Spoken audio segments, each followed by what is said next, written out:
Gold, trusted gold buyers. మీరు తాకట్టు పెట్టిన బంగారాన్ని విడిపించి ఈ రోజు ఉన్న మార్కెట్ ధరకు కొనబడను. నేను అన్నయ్య అంటాను ఆయన్ని. కృష్ణరాజు గారు. ఎందుకంటే ఆయన ఈ వెస్ట్ గోదావరి ఆయన ఇది ఎంపీగా చేశారు. సార్. కానీ నాకు పరిచయం మాత్రం బాబా బామర్తికే. ఒక విషయం చెప్పాలి సార్, ఆయన మొగల్తూరు మహారాజా గారికి మనవడవుతాడు కృష్ణరాజు గారు. కృష్ణరాజు గారు.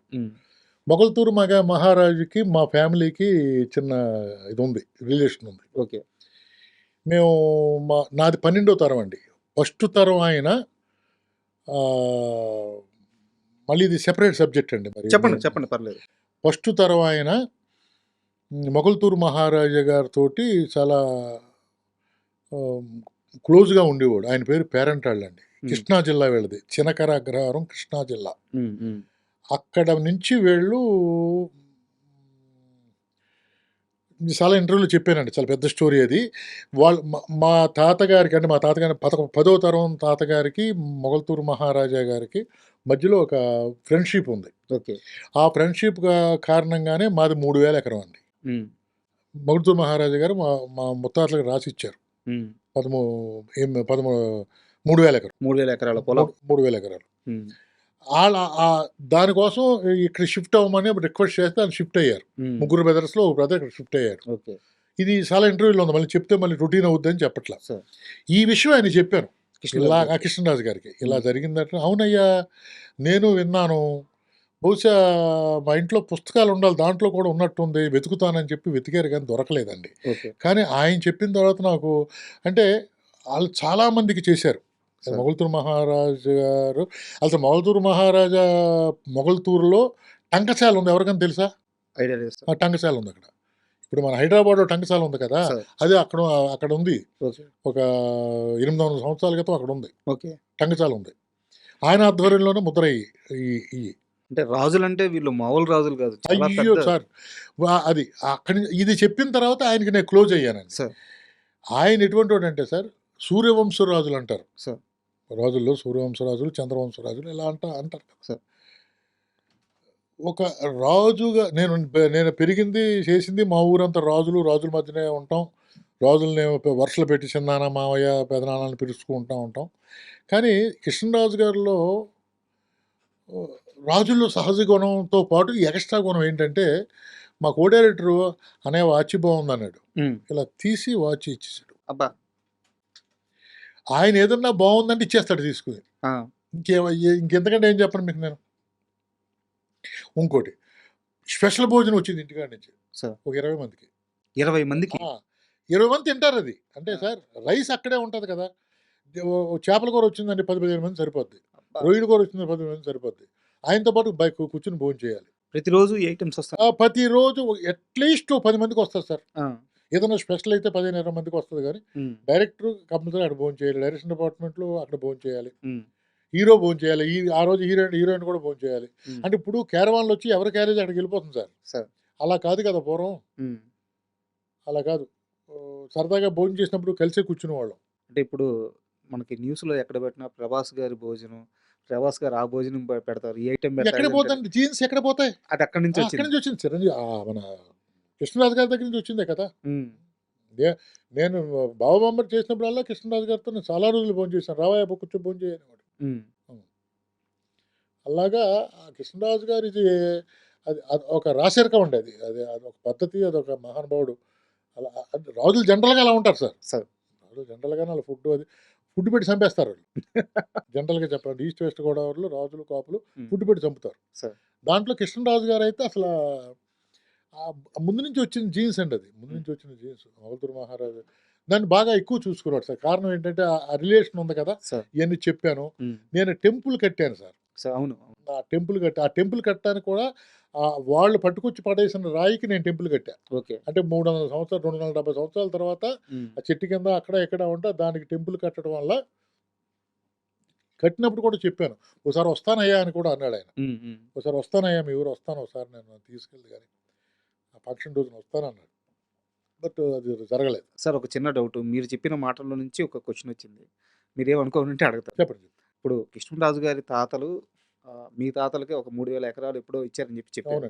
తర్వాత అవన్నీ మీరు నిలబెట్టుకున్నారా? ఎక్కడ ఉందని ఒక సెంట్ లేదు, ఒక్క సెంట్ లేదు. వాళ్ళు దాంతో కట్టిన మండవాలోగిల్లో మా తాతలు ఓసారి సైక్లోన్ వచ్చిందటండి. సార్. పుట్టకొకటో, చెట్టుకొకటో 5 రోజులు సెట్ల్ మీద ఉన్నారంట. హ్మ్.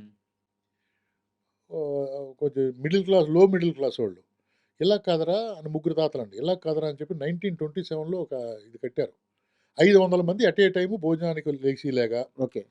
ఏదన్నా సత్రంలాగా, పెద్ద సత్రం. ఏదన్నా ప్రాబ్లమ్ వస్తే మన ఇంటికి వచ్చేలాగా. హ్మ్. ఇది కట్టిన తర్వాత 2 సార్లు వచ్చినాయంటండి. అలాగే 500 మందికి ఎంతమంది అంతమంది ఉన్నారు. 4 రోజులు ఇక్కడే భోజనాలు చేశారు. హ్మ్. కానీ నాశనం అయిపోయారండి ఆళ్ళు అది కట్టి. కారణం ఏంటంటే అది వాస్తు లేకుండా ఇష్టం వచ్చినట్టు కట్టేశారట. ఓకే. దాన్ని నేను కాపాడి నేను నాశనం అయిపోయాను. సార్. నేను ఈ తాతలది తాతలు అని చెప్పి నాకు నూరు పోయిస్తారండి. హ్మ్. ఆ తాతలది నాకెక్కేసింది. ఆళ్ళ పేరు నిలబెట్టాలని మండవాలోగుల్ని 3 సంవత్సరాల వరకు నేనే నిలబెట్టానండి. హ్మ్. దానికొక పెద్ద ఖర్చుంటది గదా! అసలా నాన్న నాన్నగారు, అమ్మగారు 11లో కాలం చేశారు. అమ్మగారి కంటే ముందు నాన్నగారు 10 సంవత్సరాలు 7 సంవత్సరాల ముందు కాలం చేశారు. అసలు యాక్చువల్‌గా అప్పటి నుంచే వచ్చేయాలి. ఒక నేను ఆ మండవాలోగులు పెట్టిన డబ్బయితే ఇక్కడ నాకు ఒక 7, 8 విల్లాలొచ్చునండి. అబ్బా! 7, 8 ఏంటి సార్ ఎ ఇది సంవత్సరానికి ఎకరం 30,000 టైంలో చుట్టూ ప్రహరీ పెడతానికి 2,00,000 అయింది. ఎన్ని ఎకరాలొచ్చును? సిమెంట్‌లు చేయడానికి 1,50,000 అయింది. ఎన్ని ఎకరాలొచ్చును? అలా లెక్కేసుకుంటే నా ఆస్తి ఎంతుండును? ఆ మండవాలోగులి మీద ప్రేమతోటి మా తాతలు కట్టించారు. ఆహా! ఓహా! అని చెప్పి క్షవరం అయ్యే వరకు వివరం రాలేదు. హ్మ్. వివరం వచ్చేసరికి ఏమీ లేదు. కానీ మంచి పనికే వాడారు గదా సార్. మంచి పనని అనరండి. బలిసేసాడు ఈడు. హ్మ్. ఆళ్ళకి లేనిది ఈడికెందుకు? హ్మ్. వీళ్ళ తాతల పేరు నిలబెడతామంటే ఏంటి? అవసరమా ఈడికి? సార్. అంటారు కదా సార్! అదే జరిగింది. కానీ మొన్న తీసేసాం సార్ ఆ మండవాలోగిలి. అంటే తీసేయడం అంటే ఇంకా తట్టుకోలేకపోవటం ఒకటి, పడిపోతూ వస్తుంది. హ్మ్. అంటే అది అందరూ కలిపి చేయాలి గాని ఒక్కడినే చేయలేను కదా! సార్. అందుకని చెప్పి డిమాలిష్ చేసేసానండి. ఓకే. ఎప్పుడన్నా ప్రభాస్ గారిని కలిసారా మీరు? నేనెప్పుడు కలలేదు సార్ ఆయన. ఓకే. ఎప్పుడు కలలేదు. ఆయనకిదంతా తెలుసా అసలా? తెలీదండి. తెలీదు. తెలిసుండదు. ఇది మీ ద్వారా ఏదైనా తెలిసుంటే నేను ఇంటర్వ్యూలో చెప్పానండి అసలు ఎలాగా మొగల్తూరు మహారాజా గారికి మాకు అదేం చెప్పమంటారండి? మీరు కూడా వినండి. మీరు మరి ఇంటర్వ్యూలో చూడండి దానికంటే ఒకవేళ మీరు ఏసినా ఏయకపోయినా మొగల్తూరు మహారాజా గారు మొగల్తూరు నుంచి బయలుదేరి గణపురం 8 కోటలున్నాయండి వెస్ట్ గోదావరిలో. సార్. 8 కోటలు ఆయన ఆధ్వర్యంలోనే ఉండి. సార్.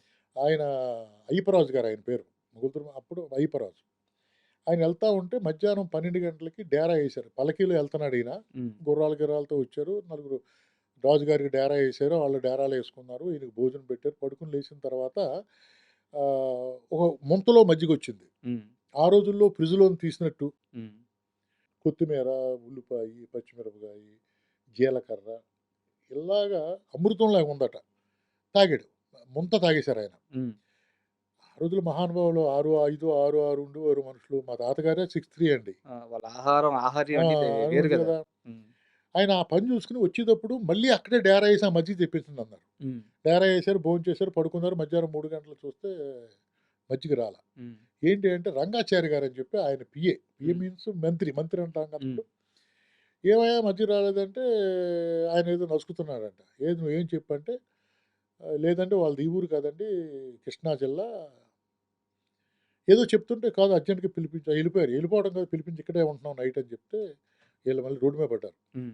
అప్పటికి ఆయన ఒక 7, 8 కిలోమీటర్లు, 10 కిలోమీటర్లు వెళ్ళిపోయారు. పిలిచారు. పిలిచి అడిగితే ఆయన వచ్చాడట. నెక్స్ట్ డే వచ్చి ఏవండీ మీది ఏ ఊరు అని అడిగాడు. అయితే మాది చినకర అగ్రహారం కృష్ణా జిల్లా అండి మచిలీపట్నం పక్కనే. మీరు ఎందుకు వచ్చారు ఇక్కడికి అంటే అడిగితే మాది ముగ్గురు బ్రదర్స్ అండి. ఒక ఆయనేమో వైద్యుడు, ఒక ఆయనేమో ఉప్పు ట్రాన్స్‌పోర్ట్ హ్మ్. హ్మ్. విదేశాలకి. నేనేమో పాడిని హ్మ్. చూసుకుంటానండి. మాది 2000 గాళ్ళు. అంటే 4,000 పశువులు. హ్మ్. అన్నీ ఒక చోట ఉండకుండా 3 నెలలు మేము వస్తామండి. తిరుగుతా ఉంటాం. ఈ సంవత్సరం ఇక్కడికొచ్చాం. రాజుగారు వచ్చారు కదా! అని చెప్పి మేము మజ్జిగిచ్చాం. మీ రంగాచారి గారు తోక్కి కానీ పన్ను అడిగాడంట. హుహు. పన్ను కట్టి చేయవలసిన పని మాకు లేదండి. మేము వెళ్ళిపోతున్నాం సరే. మాది చూపు మాదే. హ్మ్. మా ఉప్పు ట్రాన్స్‌పోర్ట్ కోసం మా కోసం దేశాలు అడుగుతారు మమ్మల్ని. మాకు అక్కర్లేదని వెళ్ళిపోతున్నాం సార్ అంటే, నేను రాజుని మాట్లాడుతున్నాను కదా, నాకు అయ్యో చెప్పండి సార్ ఏంటంటే, మీరు ఇవాళ నాతో ఆతిథ్యం తీసుకోండి, నేను నైట్ తొలికోడు కూర్చున్న తర్వాత లేపుతాను, మా వాళ్ళు మీతో ఉంటారు, ఆ పని చేయండి అన్నాయంట. రాజుగారు కదా, అవును. ఓకే అన్నాడు. ఈయన భోజనం చేశారు, పడుకున్నారు, ఇద్దరికి చెరుకు ఏర్పాటు చేశారు, పడుకున్నారు. లేచిన తర్వాత ఈయన తొలికోడు కూర్చున్న తర్వాత ఒక కుండలో నీళ్లు పోసి ఒక సూర్యోదయం లోపు ఎంత తిరుగుతారో తిరిగి రండి అని చెప్పారట. ఈయన తిరిగినప్పుడు సూర్యోదయాన్ని తిరిగి మొత్తం అంతా వెనకాల ముగ్గు వేసుకుంటూ వచ్చారట. అదే 3,000 ఎకరం, ఇది మీదే అన్నాయంట. ఓకే సార్ ఇంతకంటే ఎక్కువ నేను దానం చేయగలను, నాకు దానం అడగట్లేదు సార్ అన్నాయంట. ఈయన దానం కాదు, అది పేరెంట్ వాళ్ళు, మీకు కావాల్సి ఉంటే నాకు ఏదైనా మజ్జిగ కావాలంటే మీ దగ్గరికి వచ్చి తాగలేను, రాజుగారికి ఇష్టం కాదని మీరు పట్టుకొచ్చి ఇవ్వలేరు, ఇక్కడ ఉంటే నేను నెలకోసారి వెళ్తా ఉంటాను, మజ్జిగ తాగుతాను, మీరు రావాలంటే మేము ముగ్గురు బ్రదర్స్ కదా సార్, అన్నయ్యని ఒప్పించాలి కదా, ఒప్పించవచ్చు, మీరు ప్రామిస్ చేయండి అని ప్రామిస్ తీసుకున్నాయంట. ప్రామిస్ తీసుకుని అక్కడికి వెళ్ళి వాళ్ళ అన్నయ్యలని ఇద్దరిని ఒప్పించి, వద్దురా అంటే వినకుండా ఒక చాకలి, ఒక మంగలి, ఒక కుమ్మరి, ఒక మాల, ఒక మాదిగ, అంటే కులాలు చెప్పకూడదు, ఆ రోజుల్లో జరిగింది కాబట్టి చెప్తున్నాను, ఇలాగ మనిషికి ఎవరవసి అవసరమో వాళ్ళ ఫ్యామిలీలు తీసుకుని ఆయన ఒక రోజున బయలుదేరుతున్నాడు. బయలుదేరుతుంటే రేపు దసరా రోజుని అక్కడ వెళ్ళిపోవాలి, అక్కడ కొబ్బరికాయ కొట్టాలి. ఇవాళ శుక్రవారం రా, ఇవాళ వెళ్ళటం ఏంట్రా, వద్దు అంటే లేదు రేపు పొద్దున్న అక్కడ దసరా అని చెప్పి, నేను ఆ రోజున విజయదశమి రోజున అక్కడ నేను కొబ్బరికాయ కొట్టాలని చెప్పి ఈ ఫ్యామిలీస్ తీసుకుని బయలుదేరి ముహూర్తం పెట్టుకుంటే, ఆ రోజు రాత్రి అమ్మవారి కల్లోకి వచ్చి పైడమ్మ అమ్మవారు అందరినీ తీసుకెళ్తున్నావు, నన్ను తీసుకెళ్ళవా అని అడిగిందంట. తీసుకెళ్తానని చెప్పి వచ్చి పెడనలో కాళ్ళు కడుక్కుని ఒక రాయి తీసుకుని దాన్ని శుభ్రంగా కడిగి పసుపు రాసి ఆ రాయిని భుజాన్ని వేసుకుని 1743 డేట్ ఏదో సెప్టెంబర్ 28 ఎంత ఉంది ఆ రోజుని వచ్చాడు సార్ ఆయన. మీ తాతగారు ఆయన మా 12వ తరం నాది, అంటే ముందు తరం ఆయన. ఆ విధంగా ఊరు వచ్చారని కృష్ణరాజు గారికి చెప్పాను. ఓకే, డెఫినెట్గా ఇంప్రెస్ అవుతారు కదండి. ఇప్పుడు అది వచ్చిన తర్వాత రాజుగారికి ఈయన 2-3 సంవత్సరాలు ఇవ్వటం జరిగింది. తర్వాత ఆయన కాలం చేశారు, ఈయన కాదు, తర్వాత కొడుకులు వచ్చారు. కొడుకులకి వాళ్ళు తెలియదు, కానీ ఈ విషయం తెలుసు. కానీ వెళ్ళినప్పుడు మాత్రం గౌరవపూర్వంగా వీళ్ళు కలిసేవారట. ఇది జరిగిన మ్యాటర్. ఇది ప్రభాస్ గారికి తెలుసుంటే బాగుంటుంది.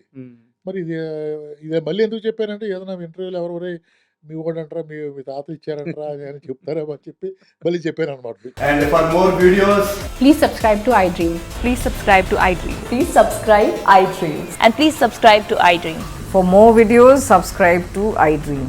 please like, share and subscribe to the channel. Congratulations, iDream. Subscribe to iDream. Subscribe to iDream. So subscribe to iDream Media. iDream team అందరికి huge congratulations. Please subscribe iDream Media. Please subscribe to iDream. Subscribe iDream. Please subscribe to iDream. iDream అంటే నా కళల ఛానల్ను subscribe చేసుకున్న నోరు తిరుగుతలేదు, మీరైతే గంట గుర్తు కొట్టండి. For more such videos, please subscribe to iDream. Subscribe to iDream. Please subscribe to iDream. Please subscribe iDream Media. Please do subscribe to iDream. Please subscribe to iDream Media. For best entertainment and information, please subscribe iDream. And don't forget to subscribe to iDream.